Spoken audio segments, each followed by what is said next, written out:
DP கிட்ட ஒரு RC car வந்துச்சு ப்ரோ. இது ஒர்க் ஆகல ப்ரோ, பார்த்து கொடுங்கன்னா ஃபர்ஸ்ட் இதுக்குள்ள இருக்க பேட்டரி செக் பண்ணணும். ஆனா இது செக் பண்ற மாதிரியே இல்ல, கம்ப்ளீட் சீல்டு பேக்கேஜ்.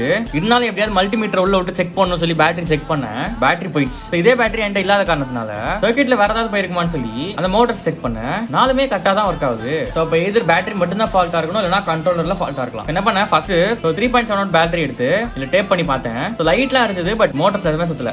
7.4 வோல்ட் தான் இன்புட் சப்ளை. சரின்னு சொல்லி ஒரு 18650 பேட்டரி எடுத்து சீரிஸ் பண்ணி அதில் போட்டு பார்த்தேன். செமையா ஒர்க் ஆச்சு கை. ஸோ பேட்டரி மட்டும் தான் பிரச்சனை.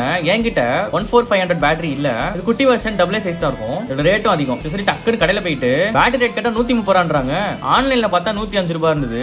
டெலிவரி சார்ஜ் போட்டு அதே ரேட் தான் வரும்னு சொல்லி வாங்கிட்டேன். பட் ஆனா அந்த கனெக்டரோட எனக்கு கிடைக்கல. இப்போ நானே வந்து இந்த பேட்டரியோட எட்ஜஸ்லாம் சன் வெர்ஜஸ் ஸ்கிராப் பண்ணி கிளீனா சால்டர் பண்ணி, கிளீனா இல்ல மோசமா சால்டர் பண்ணி டேப் பண்ணிட்டேன். அப்புறம் பார்த்தா இது உள்ளே போல, சேஃப்டிக்காக நிறைய டேப் சுத்திட்டேன் போல. அப்புறம் நிறைய டேப்ஸ்லாம் எடுத்துட்டு கரெக்டா ஃபிட் பண்ணி உள்ள வச்சு அமுக்கிட்டேன்.